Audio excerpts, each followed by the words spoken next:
By the end of this short lesson, you'll be able to explain the answers to the following questions to your friends. Why are acid reflux medications one of the fastest growing groups of medications in the U.S.? Why is it that Americans have the highest calcium consumption in the world, yet poor bone health?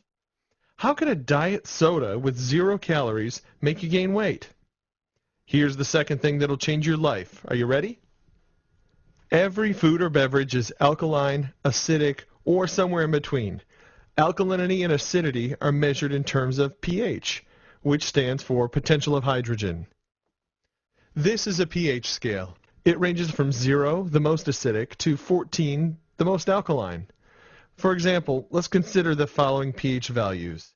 Your stomach acid is 1, diet soda is 2.5, coffee 3, water 7, your blood ranges from 7.35 to 7.45, seawater is 8.5, and baking soda is 12. Ideally, human blood should be slightly alkaline, between 7.35 and 7.45 on the pH scale. Your body won't allow your pH to become imbalanced. If it did, you would die. Your body has built-in mechanisms such as respiration, perspiration, urination, and mineral depletion, which keep it in balance. The trouble begins when your body has to work overtime to maintain balance. An imbalance is primarily due to the overconsumption of acid-forming foods and beverages, as well as unhealthy stress. We consume considerably more acid-forming than alkaline-forming foods and beverages. We consume too much coffee, caffeine, soda pop, beer, alcohol, processed foods, fried food, high fructose corn syrup, sugar, artificial sweeteners, and animal proteins, just to name a few.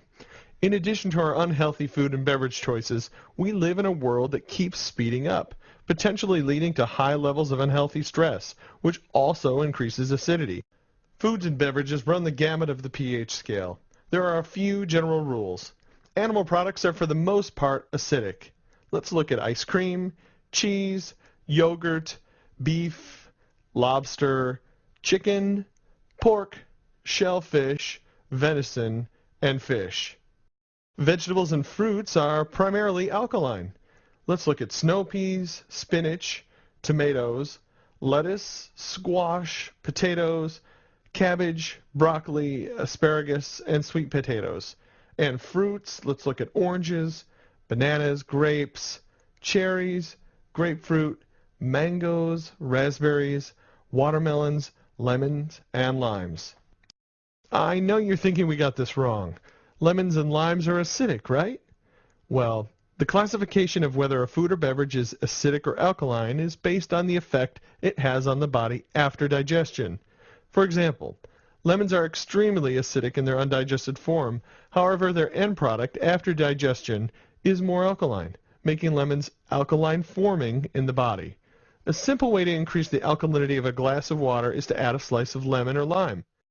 Let's see where popular drinks fall on the pH scale. We have soda, beer, coffee, alcohol, and tea. And how about water? Well, let's look at distilled water, bottled water, spring water, and mineral water. Another general rule is the more processed the food, the more acidic it will be. However, just because a food or beverage is acidic doesn't mean it's unhealthy. Blueberries and walnuts are both acid-forming foods, but they have tremendous health benefits. It's more important to pay attention to the overall trend. Remember when we said Americans eat a diet rich in acidic foods? Let's examine some typical American meals. How about a burger, French fries, and a soda? Or a steak, baked potato, and glass of wine? Or what about fried chicken, baked beans, corn, and a beer? Or the all-American picnic of a hot dog, potato chips, and a salad, chip, soda. These meals force your body into an acidic state. So let's bring this all together. What happens when your diet is too acidic? As previously mentioned, your body is constantly putting mechanisms in place to maintain a balanced pH. When your body has to work overtime to maintain balance, the trouble begins. As the blood becomes too acidic, less than 7.3 or so, mechanisms kick in to bring the blood pH back to about 7.4. The breathing rate increases to remove carbonic acid by exhaling carbon dioxide. The kidneys increase the acidity of the urine. Minerals begin to be leached out of the body, and the blood pH is quickly back to normal. Here's the kicker. To compensate for an acid-forming diet and high levels of stress, the body uses alkaline-forming minerals such as calcium, magnesium, iodine, potassium, and sodium. Well, that's good, right? What's the problem? The problem is that by eating diets rich in acidic foods, Americans are forcing their bodies to use these precious minerals to achieve balance. Let's take a look at some health problems related to an acid-forming diet and high levels of stress. One of the fastest growing categories of medications in the U.S. are medications that relieve acid reflux. These medications relieve the discomfort, but are they truly fixing the problem? Ask yourself, why do I have acid reflux in the first place? Acid reflux medications are simply introducing alkaline-forming compounds in your body to counteract an acid-forming diet. This program has helped many people completely do away with acid reflux medications simply by improving the quality of foods and beverages they consume. The U.S. has one of the highest calcium intakes in the world, but still has poor bone health when compared to other countries. Why? If we're consuming enough calcium to keep our bones healthy, what's the problem? An acid-forming diet forces your body to leach alkaline-forming minerals, such as calcium, to neutralize the pH of your blood.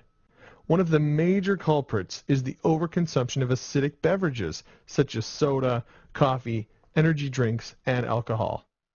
And what is the #1 source of calories in America? Soda pop. The average American drinks over 46 gallons per year. Many people might say, "It's okay, I drink diet soda." We've heard of people having maybe 3 or 4 or even up to 10 diet sodas a day. Why not? There's 0 calories, right? What if the very thing that you thought helps keep weight off actually put weight on? How? Diet sodas, as well as regular sodas, contain phosphoric acid. Phosphoric acid is right next to battery acid on the pH scale. Constantly flooding the body with an acidic beverage, as we now know, results in the leaching of many minerals. We discussed the leaching of calcium, but now let's focus on iodine. Iodine helps support the health of the thyroid gland. Without iodine, the thyroid cannot work properly. One of the main functions of the thyroid is to regulate the body's metabolism. If you have an underproducing thyroid, your metabolism can become sluggish and weight gain can follow. And that's how a drink with 0 calories can cause you to gain weight. So tell me, how do I balance my body's pH? It's simple. 2 things, R&R and proper diet. First, rest and recovery. Take time for yourself. Get more sleep. Take regular vacations. And try to get a little downtime each day. Secondly, diet. Consume foods and beverages that have high alkaline levels. Now, there's no need to memorize these foods we presented. In the attachments tab in the upper right, you'll find the food target, which takes the guesswork out of the equation. The food target ranks foods from poor in the outer circle to best in the inner circle. One of the main considerations in developing the food target was the effect the food has on your pH. If you're curious, you can monitor your pH on a regular basis by the use of litmus strips. These may be purchased at most health food stores or pharmacies and measure the pH of your saliva or urine. On a side note, the pH of your saliva and urine should fall between 6.8 and 7.2.